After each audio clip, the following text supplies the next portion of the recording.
ሃይ ስኩል ጸሐፊ ፊደል ተራኪ ኢናያ። ቻናላችንን ላይክ፣ ሼር፣ ሰብስክራይብ በማድረግ ለወዳጅ ዘመድ ያጋሩ። ክፍል 1። የሃይ ስኩል ተማሪ ሆኜ ነው ፍቅሬን ያገኘሁት። ትምህርት በጀመርኩ በመጀመሪያው ቀን የተፈጠረ ነገር ነው። እንደሚታወቀው ወደ ሃይ ስኩል ስንገባ ከሁሉም ትምህርት ቤት ተሰብስበን የምንገኝበት ነው። ትምህርት ሲጀመር 1 ሳምንት ቆይቼን የገባሁት። ሚኒስትሪን ተፈትነን አልፈን ሃይ ስኩል መግባት ለኛ የሆነ ደረጃ ከፍ ማለት ወለሁላ ትልቅ እንደሆነን የምናስብበት ሁኔታ ስለነበረ የመጀመሪያ ቀን ስገባ ከእናቴ የወረስኩትን የጠይም ውበት በደንብ ተንከባክቤ ካሉኝ ዓመት ያለፋቸው 3 ጫማዎች አንዷን ጽድት አድርጌ ወለውዬ የትምህርት ቤት ልብሴን አስተካክዬ በስርዓት አጥቤ ለብሼ ብዙ ያረዘመ አጭርም ያልሆነ ለስላሳ ጸጉሬን ታጥቤ በሚያምር ሁኔታ ጠቅልዬ አሳምሬ ወደ ትምህርት ቤት ሄድኩኝ። እውነቱን ለመናገር ከሆነ ሁኔቴ ለመማር የሚሄድ ሳይሆን ለቁንጅና ውድድር የሚሄድ ይመስል ነበር። ከበሩ ስገባ በጣም እየፈራው ነበር። ቀስ ብዬ አንደኛ ፎቅ ላይ ስሜን እያነበብኩ ነበር። እድሜ ትንሽ ቢሄድም ወፈር ብዬ አጠር ያልኩ ስለነበርኩ ስሜን ለማንበብ ተቸግሬ በአይኔ እያንዳንዱ ስም እየፈለኩኝ ነበር። ስሜ አብላካት ነው።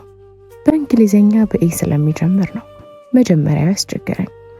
መደዳውን ያለው 3ቱም ክፍል ፈልጌ አጥቼ በሌላኛው መደዳ የመጀመሪያው ክፍል ላይ 4ኛ ላይ አብላካት መሰረት የሚል ስም አይቼ በስተመጨረሻ አገኘሁት ብዬ በደስታ እየቦረኩኝ እያለ ነበር ከኋላ ረጅም ልጅ መጥቶ ቆሞ ከኔ ቀጥሎ ያለው በረከት የሚለው ስም ላይ እጁን ያሳረፈው።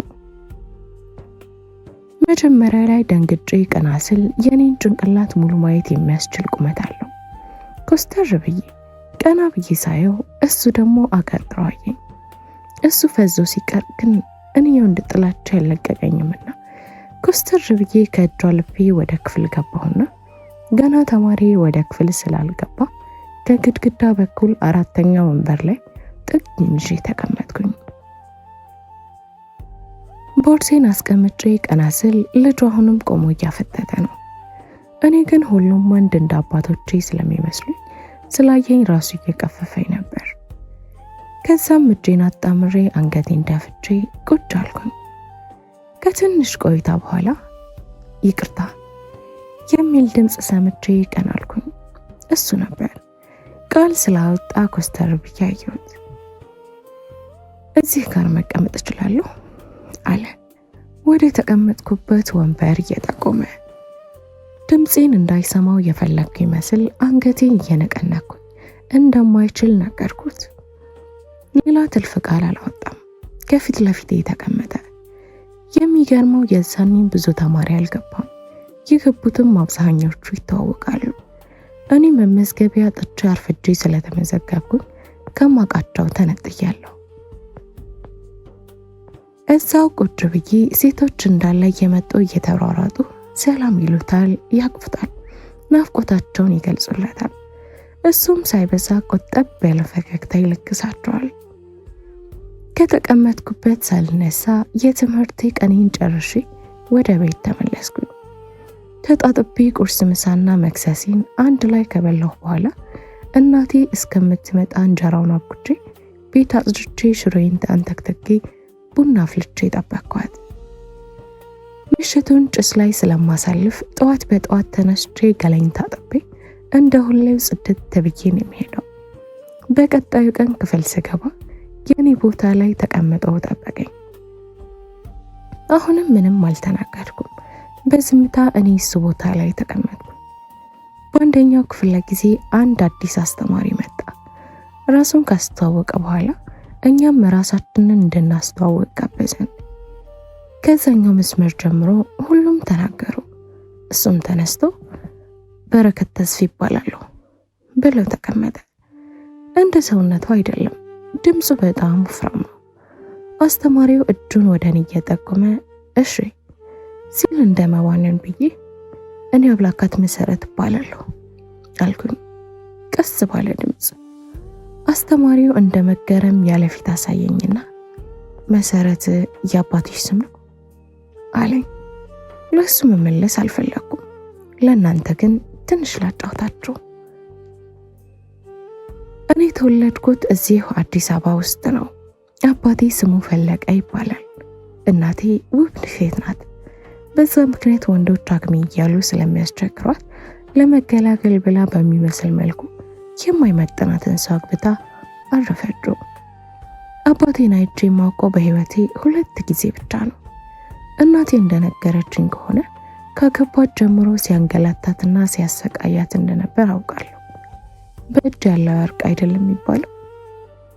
ከዛ ግን እኔ በጸነሰች በኋላ ብዙ ሲያሰቃያት ቆይቶ በ4ኛ ወር ጥሏት ጠፋ። ከዛም ተመልሶ ሳይመጣ ቀረ። እኔም በድህነት ውስጥ ወልዳ እያሳደገችኝ እያለ እኔ 3 ዓመት አካባቢ ሌላ ወንድ አበድኩልሽ ሞትኩልሽ አይነት ጨዋታ ተጫውቶ እሷን አሳምኖ ቤቷ እንደገባ ሰምቻለሁ። እናቴ ግን እኔ ያለ አባት እንዳድግ ስለማትፈልግ እንጂ ፍላጎት እንዳልነበራት ነግረኛለች። ከዛ ግን ከ3 ዓመቴ እስከ 8 ዓመቴ አካባቢ ድረስ ሁሌ እንጀራ አባቴን ጭቅጭቅና እናቴ ስትደበደብ እያየሁ ነው ያደኩት። ከእናቴ ድብደቦች 80% እኔንም ደርሰውኛል። እሷ ስታለቅስ ሳያት ምን የሚያደርገኝ የዛኔ ምንም እንደማላመጣ እያወቅኩኝ ራሱ በዛች ባልጠነከረች እጄ እሷን እንዲለቃት እየተናገርኩ በእጅ ይመታው ነበር። ከዛ እሷን ትቶ ወደ እኔ ሲመጣ እሷ አረፈች ማለት አይደል? ቤቴ ውስጥ ከማየው ሰፈር ውስጥም ከማየው በዋናነት ደግሞ በእንጀራ አባቴ ምክንያት ወንድም የሚባል አስጠላኝ። በቃ ከልጅነቴ ጀምሮ የማየው ነገር አእምሮዬ ላይ ስለተቀረጸብኝ ወንዶችን እንዳለ ሳልኳቸው በእንጀራ አባቴ አይንና ግብር ነው ማለት። በቃ ወንድ ለኔ ሁሉም እንደ መጀመሪያ አባቴ አሰቃይቶ ጥሎ የሚሄድ እንደ ሁለተኛው አባቴ ደብዳቤ፣ ለሴት ክብር የሌለው ቀማኛ፣ ውሸታም፣ ሰካራም አድርጌን የሚመስላቸው። ህይወታችንን እያበላሸ የኖረ እያለ ነበር ላይመለስ አንድም ከሌላት እናቴ ያጠረቀመቻትን ብር ይዛ ላይመለስ ሄደ። ትምህርት እንድማር ስለማይፈቅድልኝ ገና እሱ ሲሄድልኝ በ8 ዓመቴ ነበር 1ኛ ክፍል ቀጥታ ልመዘገብ ሄድኩት። እዛ ስደርስ አብላካት መስፍን ብላ ልታስመዘግበኝ ስትላልቅሽ አብላካት መሰረት እንዲሆን አስደረኩት። መሰረት ማለት የእናቴ ስም ነው።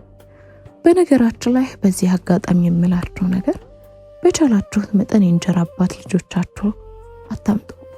ጥሩ ሊኖር ይችላል፣ ግን ከ101 ሰው ነው እና እላችኋለሁ። የዛኔም አስተማሪውና ክፍል ውስጥ ያሉት ወንዶች ራሱ በቃ ጤነኛም አይመስሉኝም። የዛኔም ለአስተማሪው አዎ የሚል አጭር መልስ መልሼ ቁጭ አልኩ። በተመሳሳይ ሁኔታ መማራችንን ቀጠልን። ለመግባባት ያቅሙን እየሞከረ ነው። እኔም ከሱ ለመራቅ ያቅሜን ቀጠልኩኝ። ለ2 ሳምንት አካባቢ ላይ በዛው መንገድ ነው የቀጠለው። በምንም ተአምር አላወራም። እናቴ እንጀራ እየጋገረችና ቤት ለቤት የምታውቃቸው ሀብታም ሰዎች ጋር ልብስ ማጠብ ነው ስራዋ እና እኔም ችግር ብልሃትን ያስተምራልና የተጠቀምኩት ብልሃት ቀልጣፋና ባለሙያ መሆን ስለሆነ ራሴ እያቦካሁ ራሴ እየጋገርኩ አዘጋጅላትና ለሱቅ ትሸጣለች። ግን ደስ የሚለው ሁለታችንም በፍቅርና በደስታ ነው የምንኖረው። ባገኘናት አጋጣሚ እንደሰታለን። የዛን ቀን አስታውሳለሁ፣ እሁድ ቀን ነበር። እንደ ሁሌው ፏፏ አድርጌ እናቴን ጠበቅኳት። ከስንት ጥበቃ በኋላ ስትመጣ ግን የምታምር ጫማ ይዛልኝ ነበር። አሮጌ ጫማ እንደሆነች ብታስታውቅም ግን በጣም ወድጃት ነበር። ቶሎ ብዬ ጽድት አድርጌ ወለውዬ ለቀጣይ ቀን ክላስ መሄጃ አዘጋጀዋት። ከዛም ምሽቱን እስከ 4 ሰዓት አካባቢ ድረስ እንጀራ ስንጋገር መሸንና በዛው ተኛሁኝ። ጠዋት ተጣጥቤ ወደ ትምህርት ሄድኩኝ። ግን በጣም ድክም ብሎኝ ስለነበር እንደገባው ወንበሬ ላይ ለጣልኩኝ። የሚገርማችሁ ሁሉም ለ2 ተቀምጠው አንዳንዶቹም ለ3 ተቀምጠው፣ እኔ ግን ብቻዬን የተቀመጥኩት። በእርግጥ ወድጄዋለሁ። እኔ ሰው አልፈልግም፣ በተለይ ወንድ። ብዙም ሳይቆይ በረከት መጥቶ ከፊቴ ሲቀመጥ ታቆኛል። አንደኛው ወንበሩ ተንቀሳቅሷል። በዋናነት ያወትኩት ግን የሆነ ሽታ አለው። የሚጠቀመው ሽታውን ባላውቀውም ደስ የሚል ሽታ ሲሸተኝ የመጀመሪያ አይደለም። እኔ ደግሞ የደሃ ልጅ ብሆንም ንጹህ ነገር ይመቸኛል። እኔ እዛው እጄ ላይ እንደተኛው ቀረው። አስተማሪ ሲገባ ብቻ ቀና እያልኩ እስከ ምሳ ሰዓት ቆየሁ። ምሳ ሰዓት ሲደወል ሁሉም ይንጫጩ ነበር። ዛሬ ግን ተኝቼ እያለ ክፍሉ ዝም አለብኝ። ከዛ ደንግጬ ቀና ስል ሙሉ ወንበሩ ባዶ ሆኖ በሩ ተዘግቶ በረከት ፊት ለፊት ተቀምጠው እያፈጠጠብኝ ነው። ደንግጬ ብድግ ብዬ ወደ ኋላ እየሸሸው ምን እያደረክ ነው? ያመሃል አልኩት ግንባሬን አጨማድጄ። እሱም ሌላ ነገር ያሰብኩ መስሎት መሰለኝ። ቆይ ኧረ በጣም ይቅርታ፣ ሌላ ነገር አይደለም እኮ ከጧት ጀምሮ ስለተኛሽ አሞሽ ከሆነ ብዬ ተማሪውን አስወጥቼ ነው። እኔ እዚህ የሆንኩት ደግሞ ስትነቂ እንዳትነግጭ ፈርቼ ነው አለ። እሱም ወደ ኋላ እየሸሸ ወዲያው እንዴት እንዳመንኩት ባላውቅም ወደ ቦታዬ ተመልሼ ተቀመጥኩና አመሰግናለሁ ብዬው ተመልሼ ተኛው። ከዛን ቀን ጥርስ በጥርስ እንደሆነ ቀኑን ጨርሰን ወደ ቤት ሄድን። ከዛን ቀን በኋላ ነበር በቀን አንዴ፣ በቀን ሁለቴ፣ በቀን 3 ጊዜ እያልን ማውራት የጀመርነው። እውነት ለመናገር እኔ ማውራው መልካም ሰው ስለሆነልኝና እንደኔ አባቶች ሴት ስለማይንቅ እንጂ በሌላ መንገድ አስቤው አልነበረም። ቀስ ቀስ እያለ በደንብ ቀረበኝ። እንደምንም አሳምነኝ አጠገቤ መቀመጥ ጀመረ። የደሃ ልጅ ተስፋው ትምህርቱ ነበርና በቻልኩት አቅም ነበር የምማረው። እናቴንም ማሳፍሬት አላቅም። ደረጃዬን ሳለቅ ነው እዚህ የደረስኩት። የ8ኛ ክፍል መልቀቂያ ፈተና ሚኒስትሪን ስንፈተን የአዳሪ ትምህርት ቤት እድል አግኝቼ ነበር፣ ግን እናቴን ትቼ መሄድ ስለማልችል ብዬ ነው የቀረሁት። ግን ክፍል ውስጥ ጥያቄ እንኳን ስለማልመልስ ማንም አያውቅም ነበር። በረከት አቀራረቡ ዓላማዬን ለማሳት መስሎ ስለተሰማኝ ነበር የፈራሁት። የሆነ ቀን ላይ ስልኬ እንድሰጠውና በደንብ እንድናወራ ጠየቀኝ። እኔም እውነታውን ስልክ እንደሌለኝ ነገርኩት። እንኳን ለኔ እናት ስልክን ፍዷን እየበላች ስልክ ናት። እንዲህ የእናቴን የዋህነት አይቴ ቆይት ትመስላለች። እሱም ምንም ሳይል እሺ ብሎ ንግግሩን አሳጠረው። ትምህርት ጨርሼ ወደ ቤት ስመለስ እማናማውብኝ ነበር። ደንግጬ ቻልኩትን አረኩላት፣ ግን አልተሻላትም። በዛ መሃል ደግሞ ስልኳ ደጋግሞ እየጠራ ነበር። ከዛም ቀስ ብላ ነሳቸውና ምን እንዳሏት አላቅም እሺ ብላ ስልኩን ዘጋችው። ምንድነውማ አልኳት። እና ለመሆኑ እንፈልግሻለን፣ ቶሎ ነይልን፣ ከጉዳ ውጭኛሉ አለች በተጨነቀ ፊት። ማንበብ ያለብኝ ነገር ቢኖርም እሷ እንዳትጨነቅ ፈገግ ብዬ እንዴ እኔ ሄዳለሁማ ምን ችግር አለው አልኳት። አለም ማለት እናቴ ተመላላሽ አልፎ አልፎ የምትሰራላት ሴት ናት። ቤቱን ስለማውቀው ድክም እንዳለኝ ሄድኩኝ። ስደርስ ተቀብለውኝ እንጀራ እንድጋገር ነገር አብሲት ተጥሎልኝ ስለነበረ ቀልጠፍ ብዬ ጋገርኩኝና የተጠቀምኩባቸውን እያጣጣኩኝ ቀና ስል ማን ትሆን ማን ይሆን ባላቅም በመጋረጃ ውስጥ ትልቅ ሰው ቆሞ እያዩኝ ነበር። ግን ፊቱን ማየት አልቻልኩም። ገዘፍ ያለ ነገር ሳይ ነው ወንድ መሆኑን የተመለከትኩት። ወደ ራሴ ተመለሼ ምን አገባኝ እያልኩ እየመሸም ስለነበር ቶሎ መጨራረሴ ወደ ቤት ከመመለሴ በፊት ዓለምን ጠራዋትና መጨረሴን ነገርኳት። ከዛም በዛ ያለ ብር በእጄ ላይ ያደረገች ተጠንቅቀሽ ያዢ፣ ሂጂና ለእናትሽ ስጫት፣ እንዳትጥይ፣ የ2 ሳምንቱንም ነው በይልኝ አለችኝ። እኔም እሺ ብዬ እየሮጥኩኝ ወደ ቤት ሄድኩኝ። እናቴ ብሩን ስላገኘች ደስ ብሏታል። እርግጠኛ ገቢ ነው እንጂ የሚጠፋው ወጪ የለብንም ብዙም። እናቴ ደግሞ ትንሽ ነገር ስታገኝ ለኔ ጥፍት ታደርጓለች። እናቴን አሟት ስለነበረ በሌሊት ተነስቼ ቁርስ ሰራርቼ ቡና አፍልቼ ቀሰቀስኳትና ጨራርሼ ታጥቤ ወደ ትምህርት ሄድኩኝ። ዛሬ ደግሞ በረከት ቀድሞ ቦታዬ ላይ ተቀምጦ ጠበቀኝ። ቀጥ ብዬ ሄድኩኝና ተነስ ከቦታዬ አልኩት። አገረሸበት መሰለኝ። ትክ ብሎ ለረጅም ደቂቃ ተመለከተኝ። ወዲያው ዳይሬክተሩ መጣ። በእጁ ዱላ ይዞ ወደኛ ሲመጣ ደንግጬ ቁጭ አልኩኝ።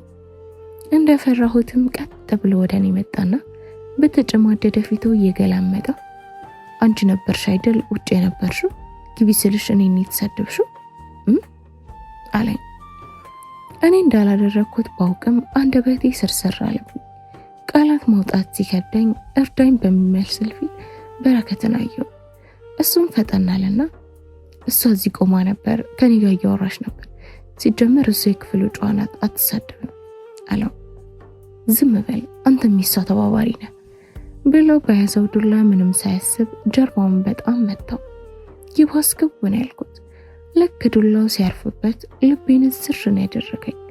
ብችልና ሰውየውን ባንቀው ደስታዬ ነበር። የሚገርማችሁ እንደዚህ ስፖርተኛ አቋሙ ገን የወጣው የሚያምር የሞዴል ቁመት ያለውና የዱርዬ ጀማአን የሚባለው በረከት ቃል ሳይናገር ካንገቱ ቀርቀር ብሎ ጥርሱን በመንከስ ብቻ ህመሙን ወጣው። እናቴ ታላላቆችን እንዳከብር አድራ ብታሳድገኝ፣ ሰውየው ግን ዝምታና ፍራቻ አላወቅም ነበር። በአንተ ቤት የእሷን ጥፋት ሸፍናል ደደብ አለው። የዛኔ በረከት ቀና ብሎ ተመለከተው፣ ግን አሁንም ምንም አላደረገም ነበር። ዳይሬክተር ተብዬው ግን አንቺ ነይ ውጪ፣ እዚህ ትምህርት ቤት አትማሪያትም ደደብ፣ ከየት ትምህርት ቤት ብለሽ ተቀሸቅሽ እንደመጣሽ እዚህ አለኝ። በጣም የምፈራውና የምጠላው ንግግር ነው። እኔ ለማውራት ራሴን እያደፋፈርኩኝ እያለ በዛኛው ጥግ የሚቀመጠው ሚኪ የሚባለው ልጅ ጣልቃ ገብቶ የክላሱ ሰቃይ ናት እኮ ቲቸር አለ። ዝም በል አንተ ክፍታፍ፣ ለቆንጆ ሴቶችማ ትቀባጥራላችሁ፣ ተነሽ አንቺ ብለው ሲጮህብኝ እኔ አይደለሁም የምር አልኩት ቀስ ብዬ። ሰውየው ስላላመነኝ ሊማታ ዱላውን ሲሰነዝር በረከት ቀደም ብሎ ዱላውን ያዘውና እሱ አይደለችም አልኩህ አትሰማ አለው። እውነት ለመናገር የኔ ጀግላ ልለውም እያሰብኩ ነበር። ሰውየው ይበልጥ ቦግ አለ። በጣም ነበር የተናደደው። ና ቀጥል፣ ና ከሷ ፊት አንተን ጨርስ፣ ተነሱ ሁለታችሁ፣ ጭራሽ ንቀት ብለው ጮኸበት። እንዳከብረህ አክብሮት ታሳየኛ ታዲያ አይመስልም? ሲቀጥል ሁለታችንም እንዳትመታል ብለው ትዕዛዝ አስተላለፈና እጁን ይዞ እሱ ከኋላ ሆኖ ወደ ቢሮ ሄድን። ወደ ዋና ዳይሬክተሩ ቢሮ ሄድን። በር ላይ እንድጠብቀው ነግሮኝ ውስጥ ገብቶ ብዙ ቆይ። ከዛ ከጠበቆች በኋላ ተመልሰው መጥተው አጠገቤ ቆመ። ከጠዋት ጀምሮ የደበረክ ትመስላለህ፣ ችግር አለ? ደግሞ አመሰግናለሁም ይቅርታም አልኩት። ትክ ብሎ ከማየት ሌላ ምላሽ አልሰጠኝም። ወዲያው ደግሞ ዳይሬክተሩ መጣና መለፍለፉን ቀጠለ። በረከት ዝም ብሎ ሲያዳምጠው ከቆየ በኋላ እናቴ ከመምጣቷ በፊት ማውራት አልፈልግም መብት አይደል አለው። ሰውየው መናቅን አይወድም። በረከትም ተኩሳትሩን የሚያወራው የጋለ ጸብ ውስጥ ገብተዋል። ከደቂቃዎቹ ጥበቃ በኋላ መቀመጥ ሲሰለቸኝ ተነስቼ ግድግዳ ተደግፌ ቆሜ ቀና ስል ዓለምን ፊት ለፊት ያየኋት። እሷ የምታውቀው የኔ ማንነት ይህ አይደለም። የምታቀኝ ሰው ቀና ብዬ የማላይ ክፉ የማልናገር ጨዋ ልጅ እንደሆንኩ ነው። እውነታውም ያ ነው። ድንገት ስትዞር ስንገጣጠም አየችኝና ወደ እኔ ስትመጣ ምን ልላት ነው እያልኩ እየፈራው ወደ በረከት ስዞር ከጀርቤ ማንም አልነበረም። የበለጠ ደነገጥኩ። ዓለም አጠገቤ ደርሳ ምን የኔ ልጅ አለችኝ። ኧረ ምንም አስተማሪ ፈልጌ ነው አልኳት። ውሸቴ እንደሚያስታውቅብኝ ድረስ በፍራቻ ተውጬ ነው ያወራሁት። እኔ ውሸት አልወድም ነበር። የዛኔም ውሸቴ እስከሚያስታውቅብኝ ድረስ በድንጋጤ እንደዛ በማለቴ ወዲያው ልቤ ጸጸት አለቃለኝ። እኔማ እኮ ልጄ እንደለመደው ከአስተማሪ ጋር ተጣልቶ ተደውሎልኝ ነው የመጣው አይዳይ አለች። በዛ ሰዓት ምን እንደማወራ የማላውቀው እኔ ሆዬ እሺ አልኳት። ዓለምም ልክ አለመሆኔ ሙሉ በሙሉ የገባት ይመስል በይ አስተማሪሽን ፈልጊ ብላኝ ወደ ቢሮ ገባች።